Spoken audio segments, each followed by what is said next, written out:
Du 2 au 4 avril dernier, l'équipe féminine de futsal du lycée Émile Zola de Bar-le-Duc a participé au championnat de France de l'Union nationale du sport scolaire. La dizaine de sportives barisiennes était donc à Paris pour cette compétition prestigieuse. Bonsoir Satine. Bonsoir. Bonsoir Chloé. Bonsoir. Alors ça y est, vous êtes de retour avec tout votre équipement. Alors première question, comment ça s'est passé ? Ça s'est très bien passé, je trouve que c'était une belle expérience pour nous. On l'a déjà vécu l'année dernière à Rodez. Et bon, l'année dernière, on était sur le podium. Et cette année, non. Mais bon, c'était quand même une belle expérience. On a eu un bon séjour. On a visité et puis voilà, quoi, c'était bien. C'était une belle expérience donc cette Une très belle expérience, elle est presque inoubliable comme celle de l'an passé. Et franchement, si c'était à refaire, je le referais. Alors on vous a suivi il y a quelques jours pour vos préparatifs, juste avant que vous partiez à Paris. Comment on se prépare à un tel championnat ? Beaucoup d'entraînement. Beaucoup de stress aussi à gérer et que de la motivation sinon. Chloé ? Oui, beaucoup de motivation. Il faut aussi se préparer physiquement et mentalement parce que c'est un championnat, quoi, donc faut être prêt physiquement parce que le futsal, il y a beaucoup de cardio, donc faut être prêt. Alors concrètement, qu'est-ce que vous avez fait ? C'est combien d'entraînements par semaine ? Qu'est-ce que vous faites pendant les entraînements ? On a un entraînement par semaine, mais si on peut venir le jeudi avec les garçons.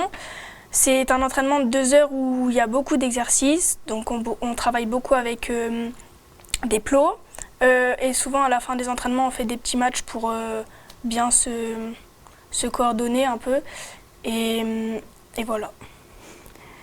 Les entraînements, c'est... C'est intense, le coach est sur vous, oui, sur vos côtes. c'est ce qu'il faut parce que sinon le championnat, on n'y arrivera pas, quoi. Alors justement, vous êtes partis donc bien préparés, j'imagine, pour ce championnat. En face, comment vous avez trouvé les adversaires ? Il y avait des adversaires qui étaient vraiment très bonnes, ça je ne peux pas juger de leur niveau. Après il y a des adversaires par exemple qu'on a battus alors que l'année dernière elles étaient vice-championnes de France, là on les a battus 7-0. Et sinon en soi ça savait jouer, franchement. On a joué contre Créteil et Créteil ils nous ont battus justement à la demi-finale. On a perdu 1-0 alors qu'ils ont fait des autres matchs et ils ont battu les adversaires 11-0 ou 21-0. Donc en soi, on n'a pas de regret à avoir, puisqu'on n'a perdu qu'1-0. Donc les profs sont fiers de nous et c'est ce qu'il faut qu'on retienne.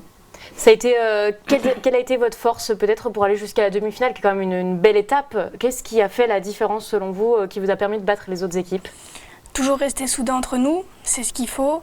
La communication aussi sur le terrain, parce que des fois quand on est dans notre match, on n'a pas forcément trop l'habitude ou le réflexe de parler avec les autres filles sur le terrain, mais il faut vraiment, la communication c'est important et puis rien lâcher, toujours garder notre mental dans le match. Il faut jouer en passe et pas seul parce qu'en salle la balle va très vite, donc il faut beaucoup faire de passes et c'est comme ça qu'on y arrive et frapper de loin sinon. Alors justement, frapper de loin, vous êtes allé jusqu'à la demi-finale avec toutes ces étapes-là. Demi-finale, vous êtes incliné. Qu'est-ce qui, selon vous, a fait que vous avez perdu en demi-finale ? La force de l'équipe en face ? Un petit problème chez vous ? Un petit problème chez nous parce que je me suis blessée le match juste avant la demi-finale. Donc il y avait 2 remplaçantes, mais elles sont débutantes, donc elles n'ont pas pu rentrer. Le coach n'a pas voulu les faire rentrer. Et comme j'étais blessée, les filles, ils n'avaient pas de temps de repos. Donc ils ont joué 45 minutes consécutives. Donc je pense que c'est ça qui a fait que... La fatigue. La fatigue, tu confirmes ? La fatigue, oui. Beaucoup de fatigue, beaucoup de courbatures aussi. Parce que les matchs qu'on avait fait la journée passée, on en avait fait 3. Il y avait des grands temps de repos, c'est ce qui nous a aussi fatigués. C'est-à-dire qu'on jouait par exemple, on a joué le premier match à 8h du matin et l'autre match était, je crois, qu'à 13h ou 14h. Donc en fait, j'ai envie de dire, ça tue un peu le repos, d'avoir autant de repos comme ça. Parce que vous avez enchaîné les matchs, c'est ça, sur chaque journée ? Oui. Vous en faisiez combien à peu près pour 2 ou 3. 2 ou 3 à chaque fois. Ok. Alors on se concentre un petit peu sur cette petite défaite finalement, mais c'était quand même une grande expérience, une chance pour vous d'aller au championnat. Comment on se sent ? Est-ce qu'on est fier d'aller à un tel championnat ? C'est quand même un championnat de France, il faut toujours être fier. C'est pas... tous les lycées n'ont pas forcément l'opportunité d'y aller. Et nous, ça fait 2 fois qu'on y va et je pense qu'il faut tout être fier. On en a besoin. On est fiers, oui, même si on n'est pas arrivé sur le podium. Ça reste une belle expérience et puis c'est un championnat de France, quoi, donc faut pas regretter. Qu'est-ce que vous retenez ? Peut-être une petite anecdote, un petit moment qui vous a marqué, peut-être ? Qu'on ait battu Bordeaux 7-0. Mais sinon, je retiens tout parce que y a rien à oublier. C'était vraiment magique. Voilà. Moi, je retiens le titre du fair play parce qu'on a quand même eu un trophée du fair play. Toutes les équipes, elles ont voté pour nous et tout ça, donc c'est ce que je retiens du championnat de France.